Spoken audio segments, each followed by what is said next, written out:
Tragedia lungo la strada statale 118, schianto tra Agrigento e Raffadali, morto in pedoclino di 29 anni, feriti lievemente gli altri due. A Barcellona Pozzo di Gotto, 41enne cade da monopattino e muore. Settimio Cantone, il presidente del CDA, e poi Nuccio Sapia e Carmelina Russello sono i nuovi componenti del Consiglio. Gli studenti del Polo Didattico Arentra, protagonisti di un incontro dibattito con Metabolè Onde, l'associazione L'Altro Capo del Filo. Gli ingegneri della provincia di Agrigento sono convinti della sostenibilità economica del progetto con iniziative private.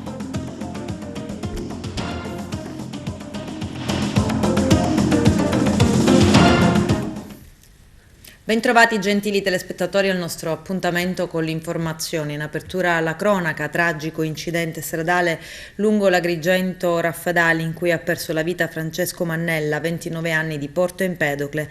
Le altre due persone coinvolte di 20 e 21 anni hanno riportato invece ferite lievi. Il servizio di apertura del nostro direttore Arturo Cantella.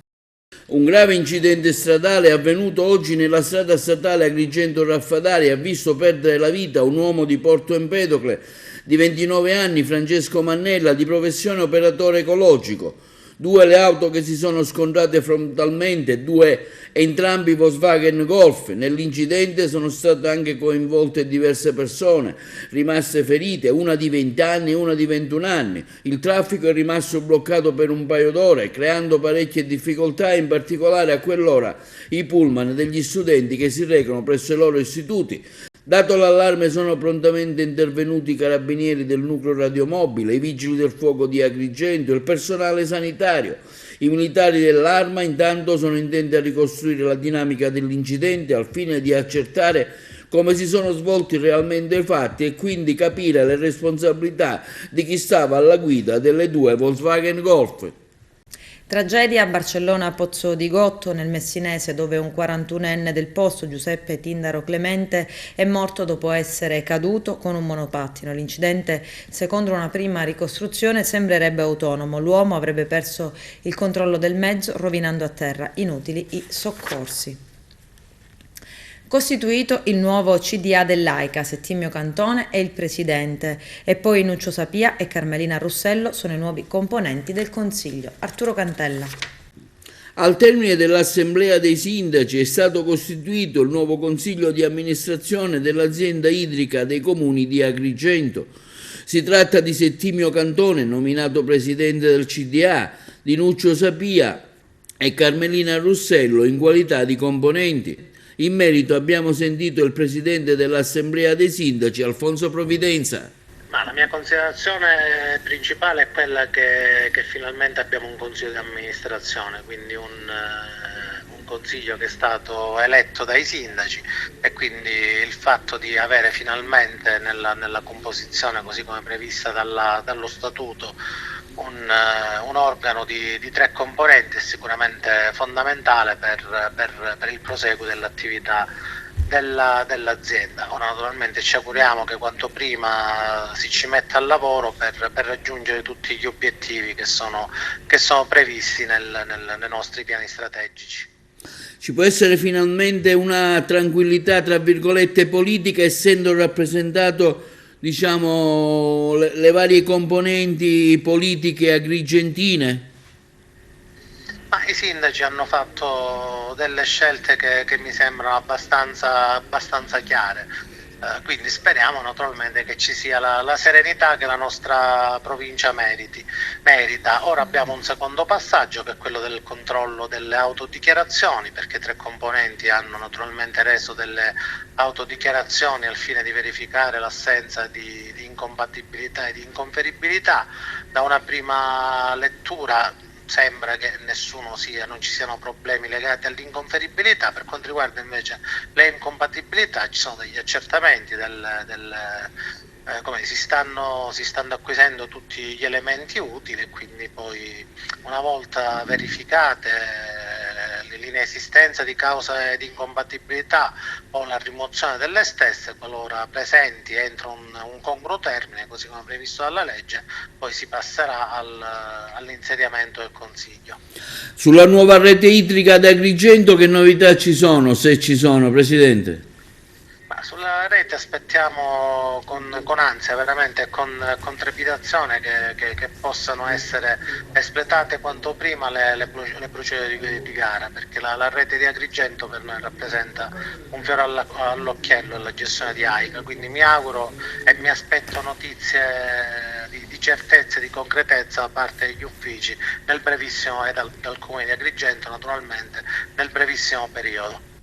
Il GUP del Tribunale di Agrigento, Stefano Zammuto, ha disposto il rinvio a giudizio nei confronti di Angelo Incardona, il 44enne di Palma di Montechiaro, che lo scorso febbraio prima sparò ai genitori e poi uccise nella piazza del paese un imprenditore. La prima udienza del processo si celebrerà il prossimo 12 luglio davanti alla Corte d'Assise di Agrigento. Il giudice aveva incaricato lo psichiatra Armando Inguaggiato di eseguire una perizia per valutare le condizioni di salute mentale dell'imputato. Secondo lo specialista Incardona, quel 10 febbraio era totalmente incapace di intendere e volere, una circostanza che comunque al momento non fermerà il procedimento a suo carico. Accolta dunque la richiesta del sostituto procuratore Maria Barbara Grazia Cifalino, che 5 mesi fa chiese il rinvio a giudizio per il Palmese con le accuse di omicidio, lesioni personali e porto illegale di arma clandestina. L'uomo il 10 febbraio dello scorso anno ha prima sparato ai genitori con una pistola Beretta 92 con matricola Brase, poi uscito di casa ha ucciso l'imprenditore Lillo Saito, 65enne socio dell'impresa di gelati Il Gattopardo. La vittima è stata raggiunta in piazza Provenzani dal killer che a distanza ravvicinata mentre l'uomo si trovava in auto avrebbe esploso 4 colpi di pistola, uno dei quali lo hanno raggiunto alla testa. Incardona sarebbe poi tornato a casa e raccontando tutto alla moglie, che lo ha convinto a costituirsi e lo ha accompagnato al comando provinciale dei carabinieri di Agrigento. Il 44enne, che ha precedenti per tentato omicidio, porto e detenzione abusiva di armi davanti all'ex procuratore Patronaggio, aveva confessato di aver ucciso l'imprenditore Saito, di aver sparato ai genitori per dare loro una lezione, in quanto sarebbero responsabili di averlo preso per infame, dicendo che era sul punto di pentirsi, un racconto che non ha mai convinto del tutto gli inquirenti. Il capogruppo del PD all'Ars, Michele Catanzaro, lamenta la quotidiana approssimazione nel gestire l'assistenza sanitaria pubblica. Occorre programmazione e non gestione delle emergenze. Vediamo. Le azioni tampone annunciate con enfasi da alcuni colleghi della maggioranza per risolvere la carenza di personale nelle unità operative degli ospedali dell'Agrigentino e nel caso specifico nella chirurgia dell'ospedale Barone Lombardo di Canicattì non devono farci distrarre di fronte a una cronica emergenza che riguarda l'intera isola e che non risolve affatto con i pannicelli caldi.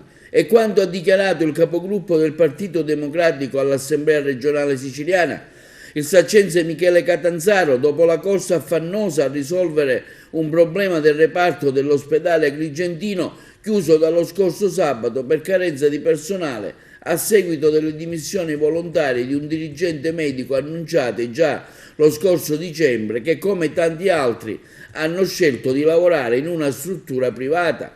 Prendiamo atto delle dichiarazioni del commissario dell'ASPI di Agrigento Mario Zappia in ordine alle immissioni in servizio di 2 chirurghi, che avverrà la prossima settimana, afferma il parlamentare del PD Catanzaro, ma continua a essere gravissimo che i manager siano costretti sempre a metterci una pezza e a giustificarsi dicendo che in Sicilia ci sono difficoltà a reclutare nuovi professionisti. Lo dicevamo con il precedente governo regionale e lo ribadiamo ancora oggi, aggiunse il parlamentare regionale del PD Catanzaro. Di fronte a un'emergenza assoluta come quella che riguarda la sanità, occorrono interventi straordinari e di emergenza. Il presidente Schifani e l'assessore Volo non possono scaricare sui manager le loro responsabilità, non possono dire ai sindaci che protestano ogni giorno che al rinnovo delle nomine dei commissari nelle ASPI i problemi saranno risolti. L'assistenza sanitaria pubblica deve operare con competenze e programmazione, non con una quotidiana approssimazione. Catanzaro nei giorni scorsi aveva già presentato un'interrogazione riguardante il rischio di chiusura della chirurgia dell'ospedale di Canicattì, segnalando inoltre gravi disservizi anche nei poliambulatori di Naro e Racalmuto, in cui adesso si aggiunge anche il paese di Montallegro. Nei mesi scorsi avevo anche sottolineato le gravi disfunzioni in altre strutture in tutta la nostra isola, denunciate da medici e cittadini. Quindi, conclude Catanzaro, se l'attuale governo vuole ridurre l'offerta sanitaria pubblica per coprire i danni in bilancio, fa un gravissimo errore. I siciliani sono già messi a dura prova, siamo pronti insomma a guidare la protesta dei cittadini contro le falle del centrodestra e i limiti della sua burocrazia. Gli studenti del polo didattico Arentra, protagonisti di un incontro particolare grazie ad una partnership con il centro Metabolè guidato da Angela Bruno ed in tandem con l'associazione L'altro capo del filo con in testa Rossana Parisi e su iniziativa dell'Osservatorio Nazionale della Salute della Donna Bollino Rosa, di cui è referente Mariella Di Grigoli, hanno incontrato e dialogato con professionisti del benessere. Al centro del dibattito l'alimentazione e la nutrizione, un appuntamento fortemente voluto dal preside del polo Nancy Arena. Vediamo.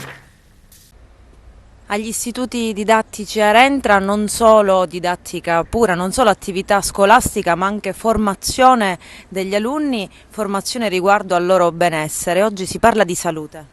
Ancora un convegno dedicato ai ragazzi, al loro benessere, alla loro salute e abbiamo sempre uno spazio dedicato a loro, perché per noi anche questa è scuola, essenziale per il loro benessere non solo psicologico ma anche fisico. A collaborarci e a darci una mano d'aiuto a incontrare questi ragazzi in un dibattito molto molto interessante è la dottoressa Mariella Di Grigoli, referente del Bollino Rosa dell'ASP di Agrigento, e la dottoressa Angela Bruno, che ringrazio sentitamente insieme a tutti i ragazzi. Lei rappresenta il centro Metabolè di Agrigento e in questa occasione la tematica verrà affrontata con una metodologia particolare.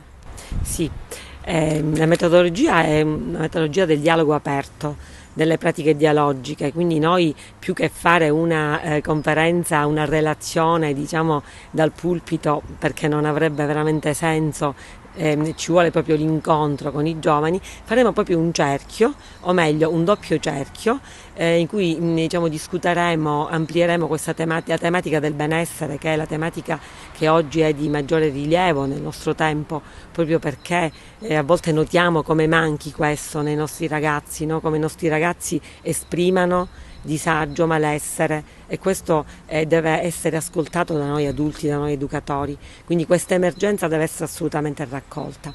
Non dimentichiamo che il benessere si costruisce nel tempo, quindi ci vuole anche un richiamo affinché le famiglie dedichino ascolto, i genitori stiano vicino ai figli per costruire insieme quello che poi è il loro futuro. Non dobbiamo abbandonarli diciamo, su questa società che è diventata una società dell'immagine, quindi non dobbiamo abbandonarli solo ai social, non dobbiamo abbandonarli a una diciamo, relazionalità che a volte è solo una pseudo relazionalità. A Siculiana, convegno di Mare Vivo sull'articolo 9 della Costituzione italiana, rispetto del paesaggio. Vediamo. Si è svolto stamani presso il Centro di Educazione Ambientale di Siculiana Marina un convegno sul tema articolo 9 della Costituzione italiana tra tutela del paesaggio, promozione della cultura attraverso l'educazione alla legalità. Diversi e tanti qualificati relatori che hanno arricchito la mattinata, che ha visto il coinvolgimento di diversi alunni di istituti scolastici della nostra provincia. Tra gli intervenuti quello di Fabio Galluzzo, presidente di Mare Vivo Sicilia, Nellina Librici, dirigente scolastica dell'Istituto Quasimodo di Agrigento, il presidente della Commissione Antimafia regionale onorevole Cracolici, il sindaco di Siculiana Giuseppe Zambito. Al termine dell'evento anche la liberazione di una tartaruga della specie caretta caretta da parte dell'Istituto Zooprofilattico Sperimentale della Sicilia. Il messaggio è sempre quello, cercare di mantenere questo pianeta sempre più pulito, sempre più sostenibile. Oggi abbiamo qua il piacere di avere le istituzioni tutte al completo, una scuola di Milano, una scuola di Agrigento, che grazie a questo gemellaggio stiamo affrontando 3 temi importanti che sono appunto ambiente, cultura e legalità. Infatti ci troviamo in questo bene confiscato da cui partiranno da adesso numerose iniziative per i prossimi anni. È un'attività che si svolge già dall'anno scorso, diciamo che questa è una ripetizione ripetizione di un incontro che è avvenuto già lo scorso anno, però con piacere abbiamo voluto organizzare quest'altra giornata che è dedicata a fare un focus particolare sull'articolo 9 della Costituzione, tra tutela dell'ambiente, promozione della cultura attraverso il tema dell'educazione e della legalità. Oggi i ragazzi hanno preparato diversi interventi, soprattutto per far conoscere ai ragazzi del De Amicis quali sono gli aspetti peculiari di un libro che loro hanno letto, Non chiamate l'eroi. Hanno creato delle sagome che adesso verranno installate in questo spazio proprio per rappresentare quello che si vuole costruire, diciamo, un giardino della legalità e far conoscere ai ragazzi che la Sicilia è anche cultura e di educazione alla legalità, non solo mafia come comunemente purtroppo viene ripetuto parecchie volte. Qui anche il luogo che si è scelto è un simbolo, come dire, di due principi che sono stati e sono straordinariamente connessi. Questo è un bene confiscato alla mafia in una zona ad alta densità mafiosa, in uno dei posti più belli non solo della Sicilia ma credo del nostro paese, che per tutelarlo molti anni fa si è dovuto fare una grande battaglia dove le organizzazioni mafiose, le organizzazioni criminali avevano l'intenzione di saccheggiare questo territorio, trasformarlo con altre finalità e certamente non avevano l'obiettivo di salvaguardare il territorio, l'ambiente e valorizzare questo luogo. Io credo che la legalità è anche una battaglia di tutela, di salvaguardia, di memoria, perché abbiamo il dovere di lasciare ai nostri figli quello che i nostri padri ci hanno consegnato in termini di bellezza, di straordinarie opportunità anche per l'economia della nostra terra, perché la cultura e l'ambiente possono creare tanta ricchezza. Si tratta di convogliarla con intelligenza e con rispetto delle persone e dei luoghi. Bellissima giornata per ribadire l'importanza di salvaguardare la bellezza che ci circonda, sia da un punto di vista dei monumenti, sia da un punto di vista degli spazi, sia da un punto di vista del mare, e quindi il fatto che le scuole oggi siano, diciamo, presenti ancora una volta a Siculiana per ribadire l'importanza dell'ambiente è davvero una cosa straordinaria. Noi come Comune continuiamo a promuovere attività e iniziative in questa direzione, con la consapevolezza che si salvaguardano i beni comuni, ma si devono vivere i beni comuni, saper vivere attraverso l'umanità, un'umanità che è capace di riscoprire il passato e farne un patrimonio da investire per il futuro. Su quello noi dobbiamo puntare, quindi sono molto contento per tutte le azioni che sono messe in campo in collaborazione con tantissime altre associazioni, perché il coinvolgimento dei cittadini, dei gruppi di volontariato e tutto il resto è fondamentale, perché bisogna agire insieme, nessuno può pensare di poter cambiare il mondo da solo, e quindi sono più che soddisfatto anche per questa giornata. Aeroporto in provincia di Agrigento, gli ingegneri sono convinti della sostenibilità economica del progetto. Vediamo. Un ampio dibattito si sta sviluppando in città sulle dichiarazioni fatte dal presidente della regione Schifani in occasione della sua venuta in città per l'esordio del Giro ciclistico di Sicilia, affermando la non sostenibilità gestionale di un futuro aeroporto ad Agrigento. Oggi tra gli interventi c'è quello qualificato dell'Ordine degli Ingegneri di Agrigento per nota del suo presidente Achille Furioso, che afferma come gli ingegneri della provincia di Agrigento sono convinti della sostenibilità economica del progetto di uno scalo aeroportuale nel nostro territorio. A tal proposito avevano già preparato, nell'ambito delle iniziative condotti con altri ordini professionali tecnici, un emendamento alla legge di bilancio nazionale dello scorso dicembre del 2021. L'emendamento prevede l'apertura di iniziative private con un contributo pubblico iniziale per la realizzazione e la gestione dei primi 3 anni. Questa procedura consentirebbe, continua Achille Furioso, agli imprenditori e al mercato di valutare la bontà e la sostenibilità dell'aeroporto di Agrigento in prossimità della Valle dei Templi.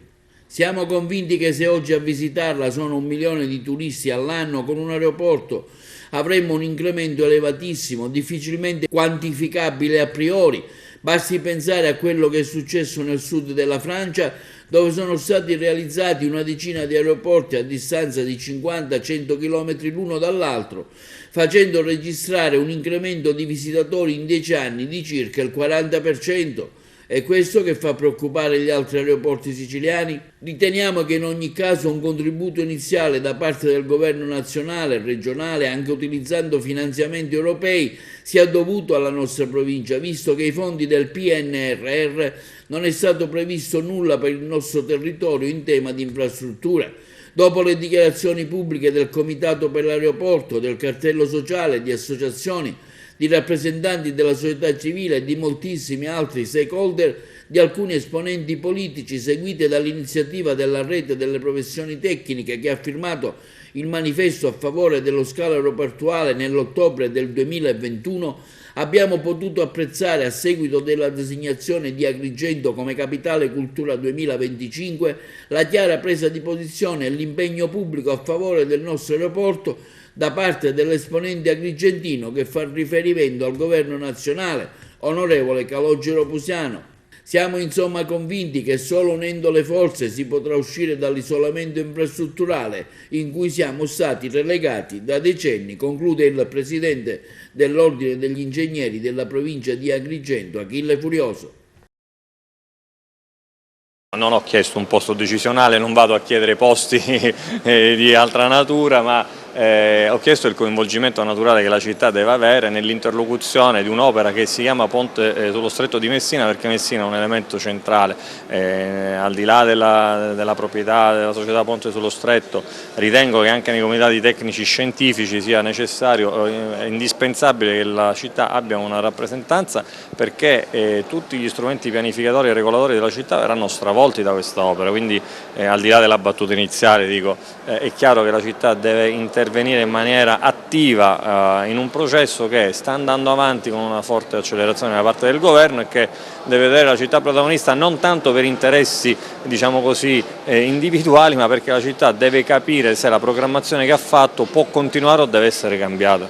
Opere complementari e compensative è anche un altro capitolo importante per Messina, addirittura si ipotizzerebbe il completamento del Porto dei Tre Mestieri in questo contesto, è vera questa ipotesi? No, l'opera del Porto dei Tre Mestieri non è un'opera né complementare né compensativa, è un'opera che doveva essere conclusa forse oltre 10 anni fa, è un'opera che però serve per il nuovo traffico marittimo che potrebbe nascere dalla struttura, è un'opera che dovrebbe, mi auguro veramente con le interlocuzioni che ci sono tra la Coedmar e i soggetti, riprendere in tempi brevi, certo in un'ottica infrastrutturale in cui il ponte ha un ruolo importante, accelerare sul Porto dei Tre Mestieri può e deve servire, ma le opere da mettere a terra, le famose opere a terra, opere compensative, sono quelle di cui si è discusso poco fa nel ragionamento in cui Messina deve essere presente nei tavoli per capire quale nuova visione ci deve essere nella programmazione della città.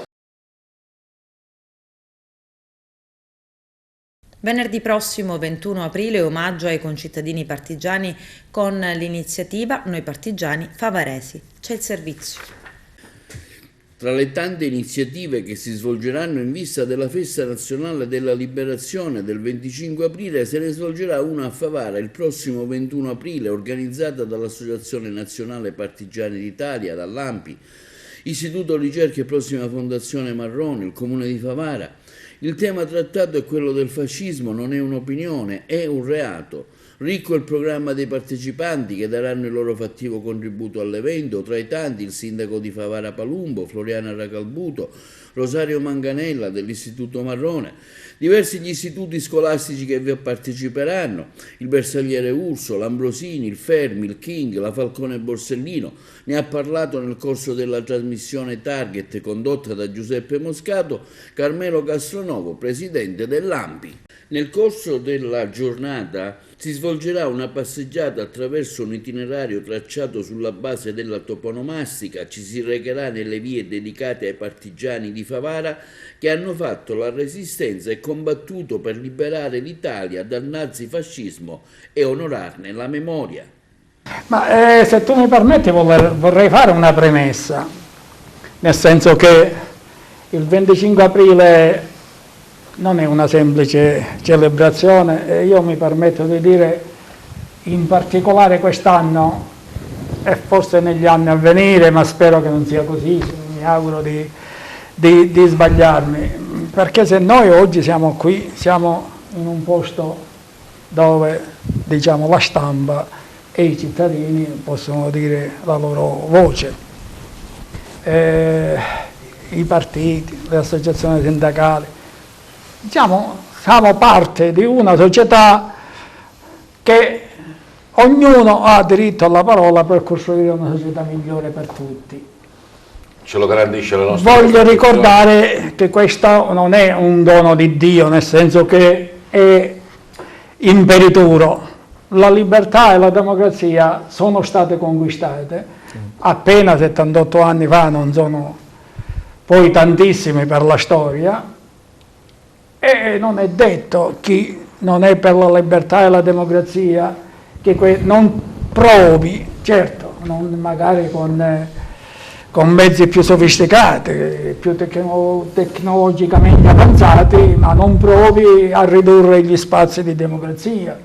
Faccio un esempio per tutti.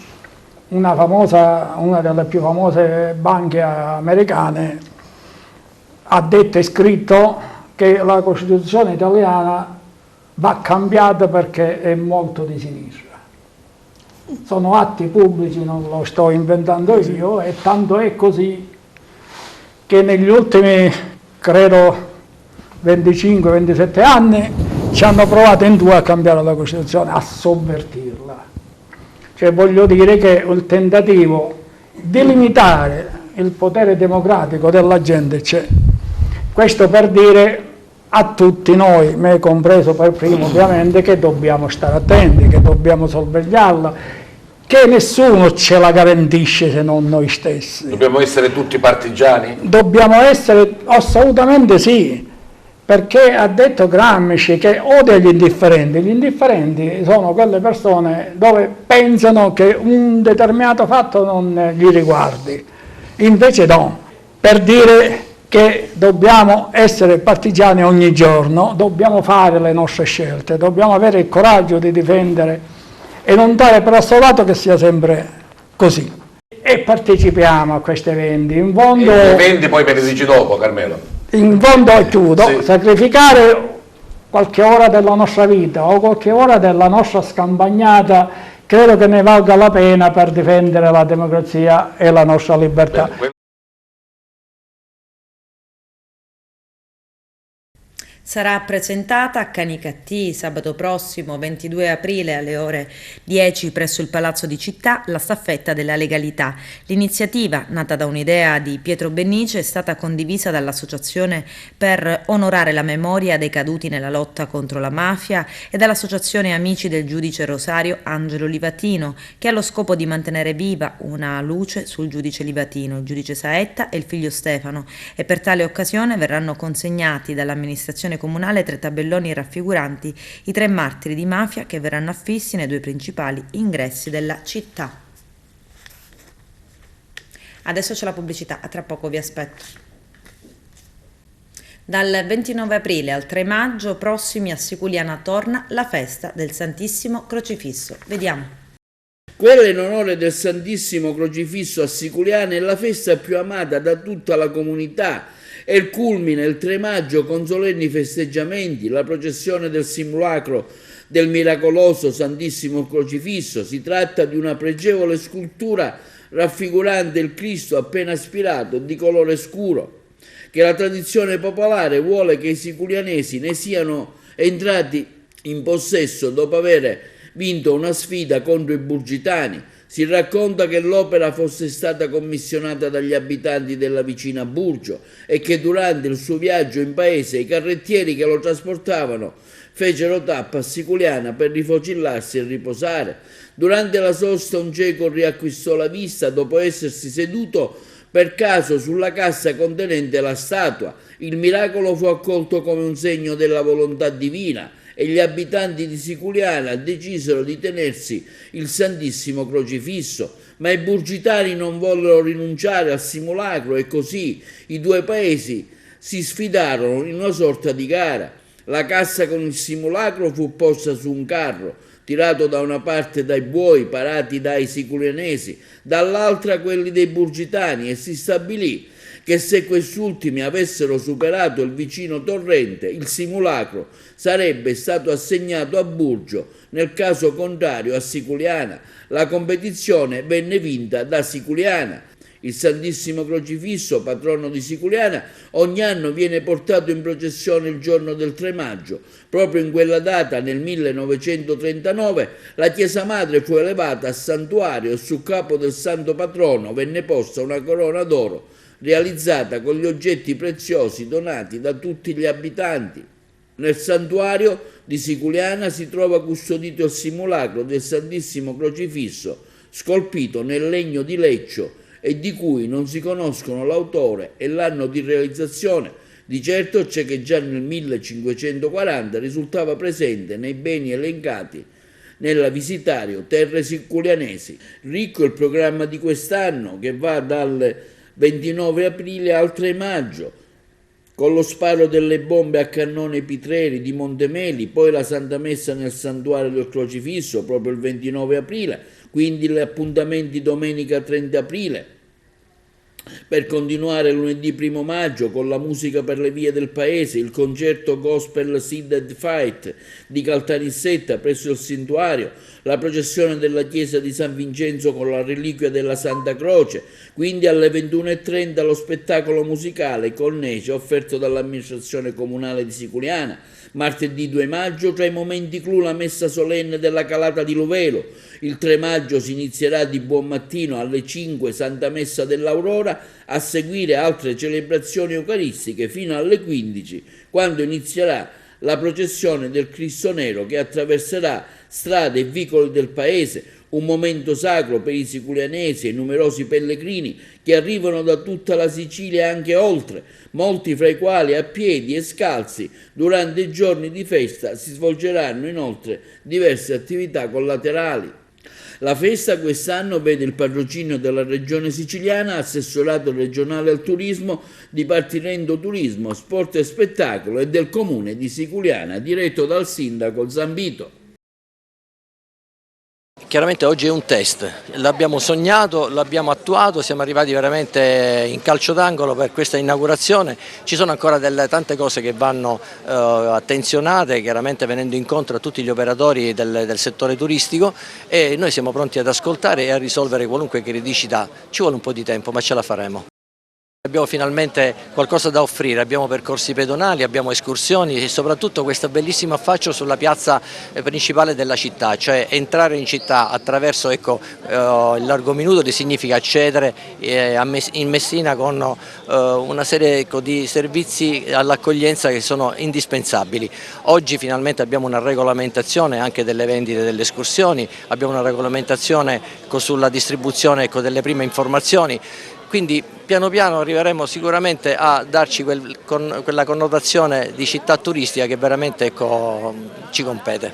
Siamo convinti che il crocierismo non si esaurisce in una giornata, ma è una bellissima vetrina promozionale a livello mondiale che consentirà a tanta gente di ritornare se si trova accolto e coccolato.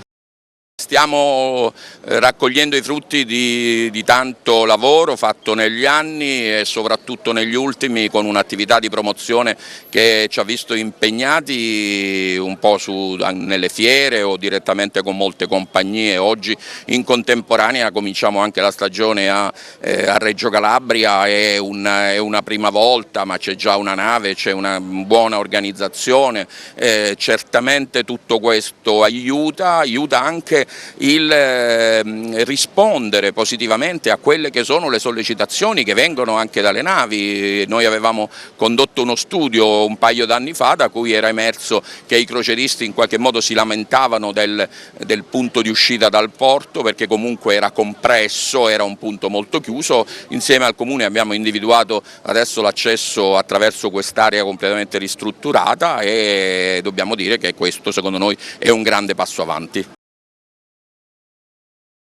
Basket, Serie B, la Fortitudo Agrigento vince a Rimini 72-79 e conquista la vetta della classifica del girone bianco della fase a orologio con 10 punti. Vediamo.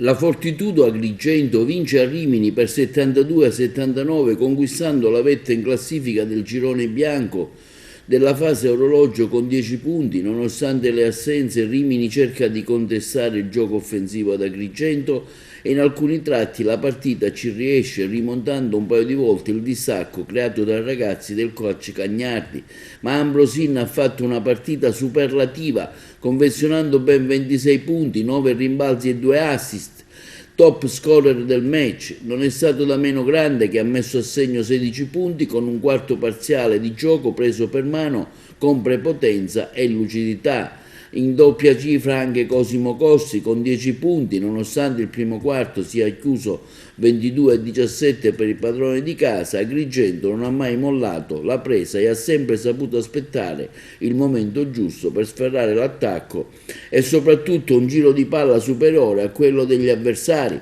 I cambi inoltre hanno dato quella spinta offensiva che nel secondo quarto hanno portato Agrigento avanti di un punto, e al rientro dagli spogliatoi lo strappo che poi si è rivelato decisivo. I biancazzurri sono andati avanti di 11 punti e Rimini, grazie ai 25 di Johnson, ha saputo rimontare lo svantaggio senza mai riuscire però a imporsi in maniera netta. Quindi il quarto parziale, dopo un errore del Romagnoli, le 2 triple di Ambrosin hanno messo di nuovo in chiaro la chiave del match, e nel finale con lucidità e freddezza Agrigento ha saputo tenere il passo e portare a casa i 2 punti. Non è ancora matematica la certezza di approdare ai playoff, ma si trova sicuramente con un piede dentro e 10 punti, lasciando Rimini insieme a una Nardò a Latina. Sarà decisiva la prossima sfida in casa contro il Chiusi, ma oggi Agrigento conquista non solo 2 punti, ma anche la terza vittoria consecutiva nel girone bianco e la seconda in trasferta. È un segnale quindi di grande importanza, che segna un cambiamento di rotta rispetto ai mesi scorsi, come si è ribadito il coach Cagnardi nel termine della partita in conferenza stampa. Ma avete visto tutti, è stata una partita molto combattuta da parte di entrambe le squadre. L'approccio è stato un po' di tensione offensiva sia da parte nostra che da parte di Rimini. Devo dire che doverosi complimenti alla squadra di Rimini e al suo allenatore Mattia Ferrari, perché hanno preparato una partita molto tattica.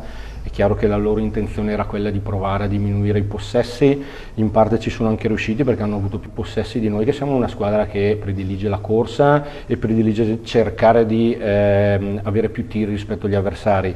Da parte nostra sono molto contento, perché in una partita così tattica, ben preparata dagli avversari, dove hanno allungato la difesa, hanno alternato delle zone, hanno alternato delle match-up, siamo riusciti a portare via fuori casa una partita con 79 punti segnati. È chiaro che il primo quarto ci ha visto un pochettino in difficoltà nel prendere le misure su quello che ci trovavamo davanti. Il 10-5 dopo 5 minuti parla chiaro. Siamo comunque nelle difficoltà, riusciti a rimanere compatti. Perché è vero che Rimini è una squadra in questo momento rimaneggiata, ma anche è vero che noi non abbiamo un roster lungo. Il nostro americano aveva 4 falli a metà del secondo quarto, Costi ha preso una scavigliata, nel secondo tempo è stato utilizzato col contagocce, Negri è entrato, stava producendo una buona situazione difensiva, ha preso una botta al naso e è dovuto uscire. Anche noi abbiamo affrontato un primo tempo in gravi difficoltà, e i ragazzi, pur non giocando bene, questo l'ho detto loro a fine primo tempo, sono rimasti uniti, sono rimasti squadra, e questo me lo aspettavo, ma hanno anche provato a prendere un po' in mano il filo della nostra identità, che poi si è palesata tutta in un ultimo quarto da 29 punti fatto fuori casa, che chiaramente ci ha permesso poi di prendere quel vantaggio che pur con qualche difficoltà per bravura degli avversari siamo riusciti a gestire. Ci sono domande da parte dei giornalisti? Io ho una curiosità. Aspetta, scusa. Buonasera coach, una curiosità. Avete affrontato fino a qui 3 partite e volevo chiedere se le squadre affrontate rispetto a quelle del girone che avevate di là, si ha notato delle differenze o insomma nel modo di giocare, un po' di interno.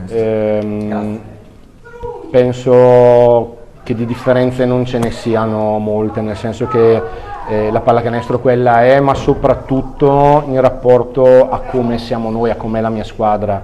Siamo una squadra che dipende molto da noi stessi, sembra una banalità, però non abbiamo mai trovato dei problemi gravi né nel nostro girone né in questo, quando riuscivamo a esprimere la nostra identità, vincendo anche partite contro squadre che magari sulla carta a livello teorico hanno qualcosa in più di noi, ma anche abbiamo sofferto con squadre invece che al contrario sulla carta potevano sembrare più deboli, perché invece non siamo riusciti a giocare la nostra pallacanestro. In queste 3 partite devo dire che la nota lieta sono le 2 vittorie fuori casa, situazione che durante la regular season non ci aveva sorriso molto, perché avevamo fatto fatica pur giocando buone partite.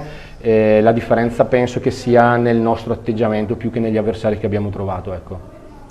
Ci sono altre domande? Io volevo chiedere ancora un'ultima cosa, coach, sulla lettura della partita. L'avete vinta a cavallo tra il terzo e il quarto con quei canestri di Ambrosin e Chiarastella, secondo lei?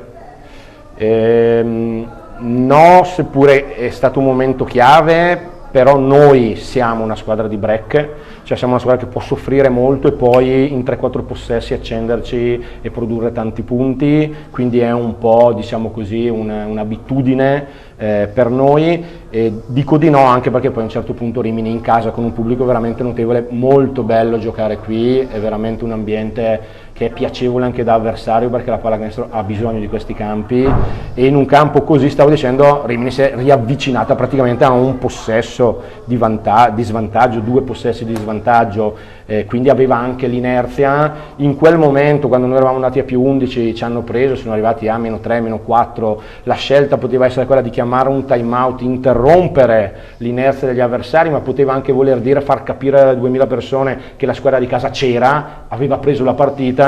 Mi sono fidato dei miei giocatori, abbiamo prodotto 2 azioni offensive di fila facendo punti, abbiamo fatto 2 buoni stop e siamo riusciti a portarla via. Grazie coach Davis Cagnardi e buon rientro ad Agrigento. Grazie a voi. Con questo è tutto, termina qui l'edizione del telegiornale. Grazie per la gentile attenzione e per essere stati con noi. A presto.